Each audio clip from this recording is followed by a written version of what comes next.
ছেড়ে যেতে হবে রঙিন ফানুসের দুনিয়া বুঝতে পেরেছিলেন হয়তো আগেই, তাই শুক্রবার হাসপাতাল থেকে নিজ ঘরে ফেরার আকুতি জানান 4 দশকেরও বেশি সময় ধরে বাংলাদেশের অভিনয় জগতের অন্যতম শক্তিমান অভিনেতা এটিএম শামসুজ্জামান। তার চাওয়া মেনে শুক্রবার বিকেলে সূত্রাপুরের বাসায় আনা হয়, তবে রাত পার হতেই সবাইকে কাঁদিয়ে চলে যায় না ফেরার দেশে।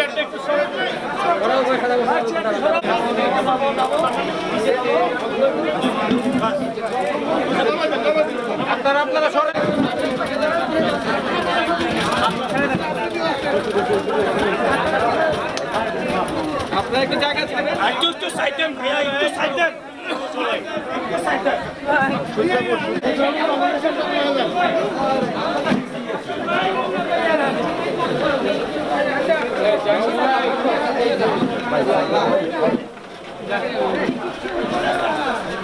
ভাই জাকির ভাই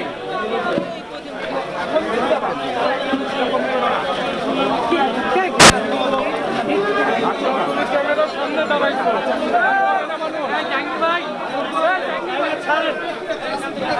একটু পিছনে রাখা দিয়ে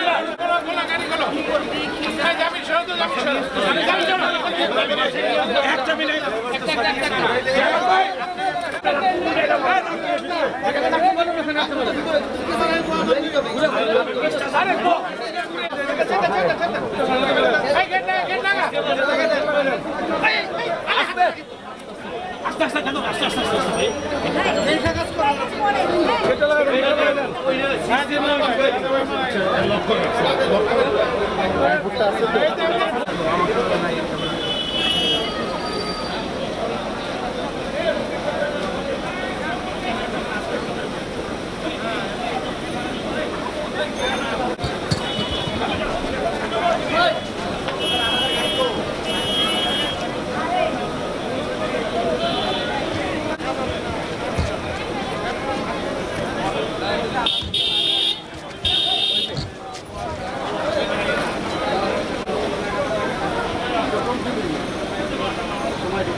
ফ্ল্যাশ দিও না হয়েছে আচ্ছা একটু ভাই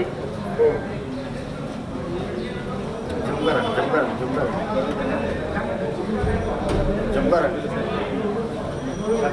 হ্যাঁ বসে দেখি ভাই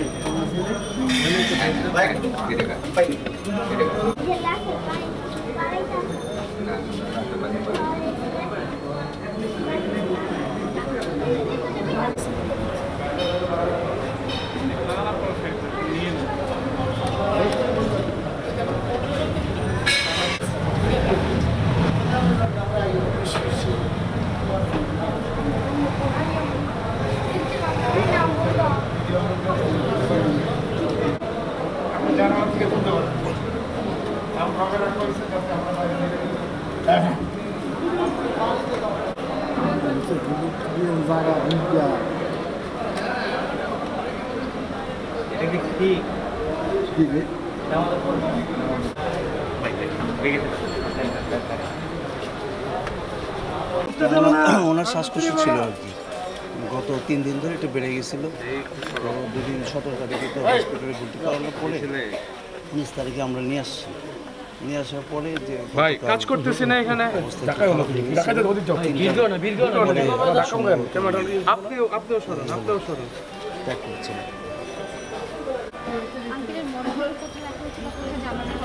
এখন আপাতত এখানে আছে, পরে আপনার নারিন্দে নিয়ে যাব, ওখান থেকে গোসল করে আবার এখানে জানাজা পড়ে আমরা জুড়ে বাইক নিচ্ছি আসরের সময়।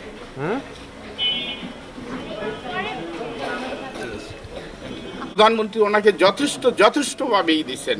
প্রধানমন্ত্রী নিজে দায়িত্ব নিচ্ছে, এটা আমি বলবো না। চিকিৎসার জন্য ফুল দায়িত্বটা প্রধানমন্ত্রী নিচ্ছে, রাষ্ট্রীয়ভাবে কেন আমি বলবো পাইনি। প্রধানমন্ত্রী যথেষ্ট ইয়ে করছে। আচ্ছা, এখন আপনাদের দাফন ওই যে পিসাব নিয়ে কি বলে গেছিল আমাদের উনি পিসাবের মুরিদ, ওই পিসাব ওখানে গোসল করাবে, ওখান থেকে ডাটা দিবে কখন ই হবে, তখন আমরা এখানে কবর কোথায় হবে? এই জুরাইন কবরস্থান। গতকাল কি হয় মারা আঙ্কেল কিভাবে মারা গিয়েছিলেন আঙ্কেল একটু যদি বলতেন। একটা খুব ইজি ভাবে মারা গেছেন। ওখানে রিয়াজ করে দিয়েছিল, একদম ভালো হয়ে গেছে। ভালো হয়ে যাওয়ার পর তারপরে সে বাসায় আসছেন, খুব ভালো। কালকের থেকে কোনো ওষুধই খায়নি। দিলকানাইটি ফেলে দাও, আমার লাগবে না। আচ্ছা আচ্ছা, তারপর রাতে কখন মারা গেছেন বলে? এই না, সকাল 6:30। আচ্ছা, এইটা আমরা কয়েকবারই এরকম হয়েছিল যে উনি মারা গেছে এরকম শোনা গিয়েছিল। এবারে নিশ্চিত হলেন কিভাবে? এবার নিশ্চিত হয়ে গেল। বাসা আমার ভাবি তো ওনার সাথে 24 ঘন্টাই, আমার ভাবি যথেষ্ট ভাবে তাকে 24 ঘন্টা তার সাথে থাকতো আমার বড় ভাবি হঠাৎ করে দেখতেছে ব্যাপারটা উঠে না কেন, তখনই করলো। তারপর মেয়েকে ডাক দিল, কোয়েল কি করলে, কোয়েলকে ডাক দিল, কোয়েল কি ব্যাপার যে না সে মারা গেছে। আচ্ছা, ওনার ছেলে মেয়ে কই? ছেলেগুলো বিয়ে করতে মারা গেছে। ওকে, গতকাল রাত্রে শুনছি যে উনি অসুস্থ, মানে মোটামুটি মানে এর আগেও 2বার শুনছি সে মারা গেছে। যখন তার বড় ছেলে মারা যায়, ঠিক আছে, তখন শুনছি সে স্ট্রোক করছে। কথাটা বুঝছেন? কিন্তু গতকাল রাত্রিবেলা মোটামুটি শুনলাম যে আর কি যে তার অবস্থা তেমন একটা ভালো না।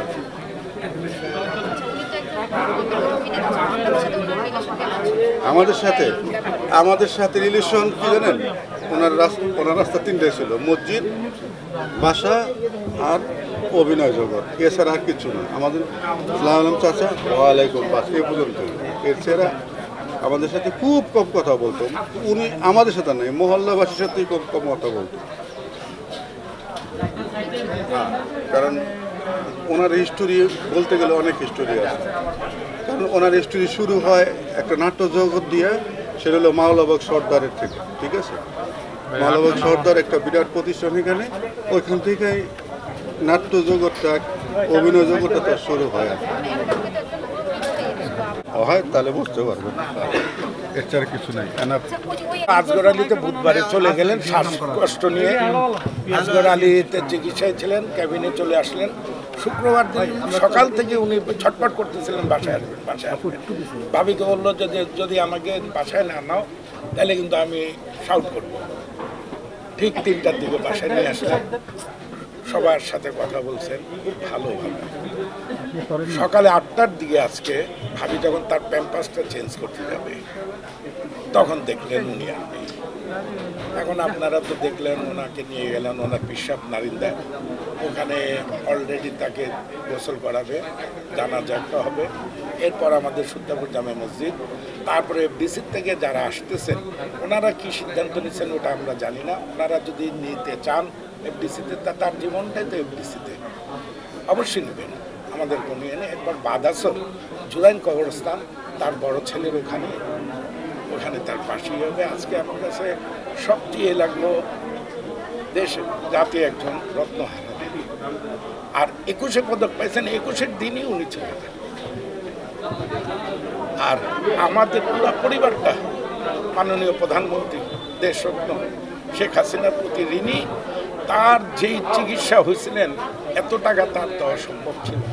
প্রধানমন্ত্রী উনি নিজে চিকিৎসা করিয়েছেন এবং আল্লাহর রহমতে সুস্থ হয়ে কিন্তু আসলেন।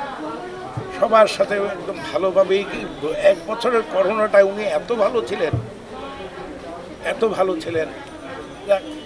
আপনি দোয়া করেন আল্লাহ যাতে তাকে জান্নাতুল ফেরদৌস। সবার কাছে একই সালে জামান সেলিম।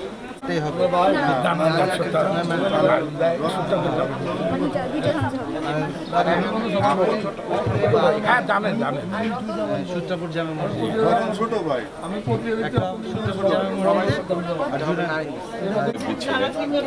অত্র অঞ্চলে তো সারা বাংলাদেশেও ওনাকে মানুষ চেনে জানেন, একেএম শামসুজ্জামান সম্বন্ধে। তো ওনার সম্বন্ধে যদি বলতে হয় 2-4 ঘন্টা বলে শেষ করা যাবে। আমি যদি মনে করি সারাদিনে বলা শেষ করা যাবে, তা আমি এক কথাই বলবো, উনি খুব ভালো মানুষ ছিলেন, বড় নীতিবান লোক ছিলেন। জীবনে কাউকে ঠকানোর চিন্তা করেননি, নিজে ঠকেছেন কিন্তু কাউকে ঠকান নাই।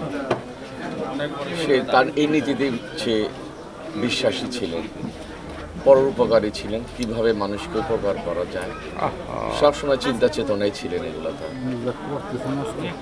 যোগ করে দিতে চাচ্ছি, ওনার অভাবে সূত্রাপুরবাসী এমন একজন ব্যক্তিত্বকে হারালো যে অতি আমরা সারা জীবনে সূত্রাপুরবাসী পুষিয়ে নিতে পারবো। উনি আমাদের শুধু মুরব্বী ছিলেন না, ওনার স্নেহে ভালোবাসায় সূত্রাপুরের প্রত্যেকটা লোক সিদ্ধ হয়ে।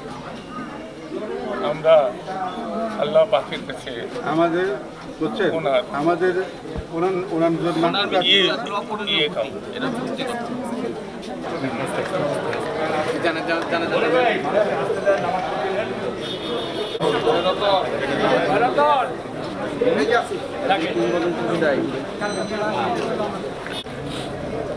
আমরা আছি, চিন্তা করো না, তুমি চিন্তা করো না, আমরা আছি। নিজেরে শক্ত করো, হ্যাঁ, নিজের মন শক্ত করো, কারণ মান সম্মান সব কিছু তোমাদের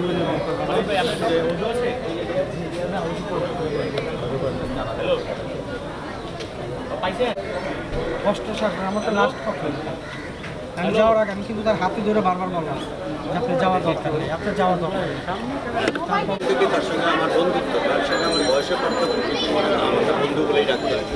এবং খোকন ভাই শুধু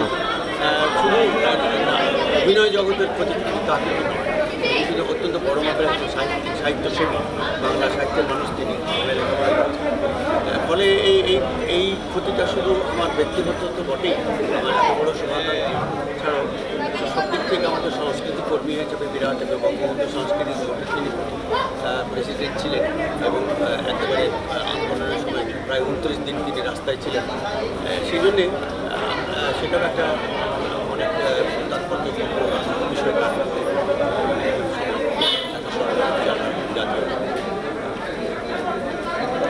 বর্তমান বাংলাদেশের চলচ্চিত্র জগতের তুলছেন, তাইলে একটু তুলেন, একটু জায়গা দেন। যখন যাত্রা শুরু হয় তখন তিনি একজন চলচ্চিত্রের আমি দাঁড়াইতে পারতেছি না, আমার পিছনে একটু পিছিয়ে যান। এটিএম শামসুর রহমানের মৃত্যুতে যে অপূরণীয় ক্ষতি হয়েছে খবর নয়। আমি জানি না বাংলাদেশের মানুষ আর কতদিনে আরেকজন এটিএম শামসুর রহমানকে দেখতে পাবে। অভিনয় শিল্পের বাইরেও তিনি মহান আমাদের বাঙালি জাতির পিতা বঙ্গবন্ধু শেখ মুজিবুর রহমানের জাতীয় আদর্শের প্রতি অনুগত ছিলেন, বিশ্বস্ত ছিলেন এবং জাতির পিতা বঙ্গবন্ধু শেখ মুজিবুর রহমানের কন্যা মাননীয় প্রধানমন্ত্রী শেখ হাসিনার প্রতিও তিনি অত্যন্ত শ্রদ্ধাশীল ছিলেন। তিনি যখন অসুস্থ হন গত বছর, তখন তিনি যখন প্রথমবার অসুস্থ হন 2019 সালে, তখন মাননীয় প্রধানমন্ত্রী দেশের বাইরে ছিলেন। তিনি লন্ডন থেকে ফোন করে নির্দেশনা দিয়েছিলেন যাতে এটিএম শামসুর রহমানের চিকিৎসার যাতে কোনো ঘাটতি না হয়। তিনি সার্বিক সহায়তা দিয়েছিলেন তার চিকিৎসার জন্য। ব্যক্তিগত জীবনে তিনি অসাধারণ একটা মানুষ ছিলেন, খুবই সৎ মানুষ ছিলেন। তিনি আমাদের মাননীয় প্রধানমন্ত্রীর সাথে একবার রাষ্ট্রীয় সফরে দেশের বাইরে গিয়েছিলেন। আমার এখনো মনে আছে, তিনি ওই সফর শেষ করে দেশে ফিরে এসে আমাদের পররাষ্ট্র মন্ত্রণালয় এই ধরনের সফরের জন্য বিশিষ্ট জনদের যে পকেট মানিতে দেয়, যে সামান্য ডলার, এই টাকাটা তিনি বলেছিলেন যে মাননীয় প্রধানমন্ত্রী আমাকে সম্মান করে ওনার সাথে সফর সঙ্গী করে নিয়ে গিয়েছেন, তাতে আমি ধন্য। কিন্তু এই টাকা হচ্ছে বাংলাদেশের জনগণের টাকা, আমি এই টাকা আমি নিব না, আমার সামর্থ্য আছে তাই আমি এই টাকা ফেরত দিতে এসেছি। তিনি এই ধরনের একজন নীতিবান মানুষ ছিলেন। আমরা আমাদের দল বাংলাদেশ আওয়ামী লীগ, আমাদের মাননীয় প্রধানমন্ত্রী, আমাদের দলের সভাপতি বঙ্গবন্ধু শেখ হাসিনা এটিএম শামসুর রহমানের মৃত্যুতে গভীর শোক প্রকাশ করেছেন। আজকে আমরা এখানে এসেছি আমাদের দলের পক্ষ থেকে, মাননীয় প্রধানমন্ত্রীর পক্ষ থেকে এটিএম শামসুর রহমানের প্রতি শ্রদ্ধা নিবেদনের জন্য আমরা তার পরিবারের প্রয়াত এটিএম শামসুর রহমানের প্রতি আমাদের শ্রদ্ধা নিবেদন। কিন্তু যেহেতু আপনার এক ক্লিক আর আমার তো এক ক্লিক না রে ভাই, আমার তো ভিডিও।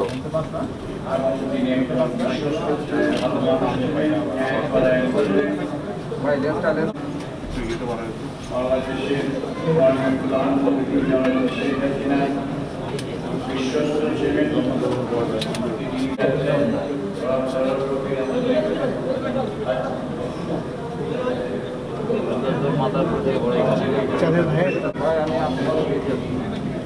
মাথা সরব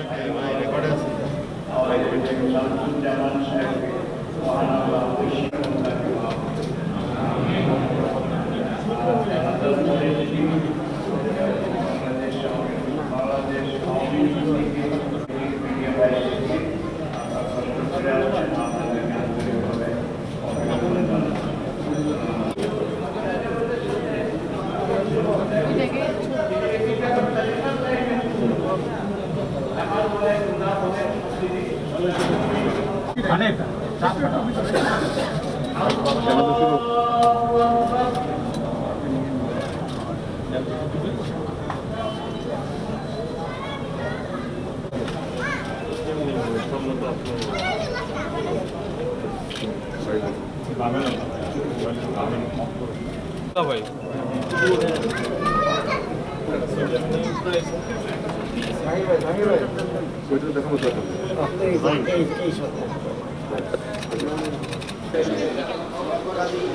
প্রথম কথা হচ্ছে যে উনি যে ধরনের চরিত্র অভিনয় করতেন এবং যে ধরনের চরিত্র তার জন্য লেখা হতো সেই ধরনের চরিত্র আসলে মনে হয় না আর লেখা হবে, বা কারণ হচ্ছে যে ওনার ওই চরিত্রায়নটা আসলে অন্য কারোর পক্ষে সম্ভব না, এরকম একটা ব্যাপার। তো সেই শূন্যতা পূরণ হবার না। আর মানুষ এটিএম শামসুজ্জামান আঙ্কেল এত আন্তরিক, এত আদরের ছিলেন, বা এত আদর স্নেহ করতেন আমাদেরকে বিশেষ করে, তো এইটা মনেই হতো না যে কখনো যে আমরা শুটিং করছি যখন, তখন এত হাসতেন, হাসাতেন, অনেক কথা বলতেন। কথাগুলি শুধু কথা না, কথাগুলির মধ্যে অনেক সাহিত্য ছিল, অনেক ইতিহাস ছিল, অনেক গল্প ছিল। এই যে জানা এবং জানানো, এটা আসলে পিছন দিক দিয়ে এটা আসলে আপনার মানে এই ধরনের মানুষ খুঁজে পাওয়া খুব মুশকিল, এবং এই ধরনের গার্জিয়ান আমাদের চলে যাওয়াটা খুবই দুঃখজনক।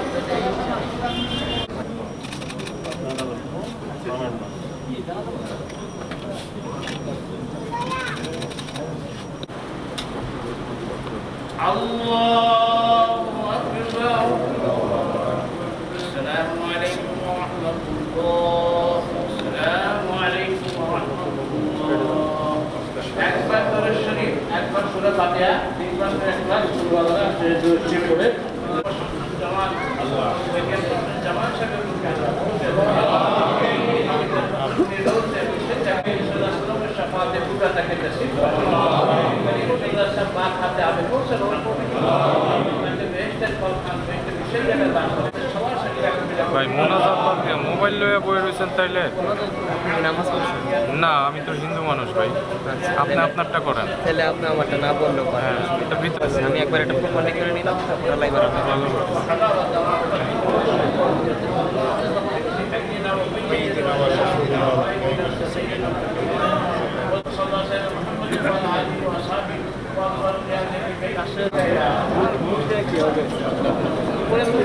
এখন বাংলাদেশ আওয়ামী লীগ থেকে শ্রদ্ধা নিবেদন করবেন এবং ঢাকা মহানগর দক্ষিণ আওয়ামী লীগের পক্ষ থেকে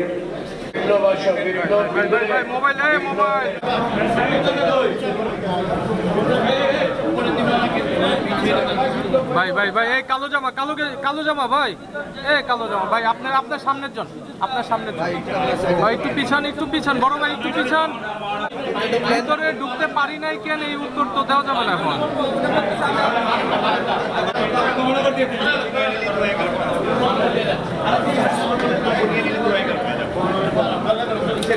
ঢাকা মহানগর দক্ষিণ আওয়ামী লীগের সভাপতি বীর মুক্তিযোদ্ধা আলহাজ আবু আহমেদ মন্নাফের নেতৃত্বে বিজ্ঞান প্রযুক্তি বিষয়ক সম্পাদক এফএম শরীফুল ইসলাম, মহানগর দক্ষিণ আওয়ামী লীগের সদস্য ফুলটা একটু এদিকে ঘুরেন। আমি দপ্তর সম্পাদক মোহাম্মদ ইয়াসির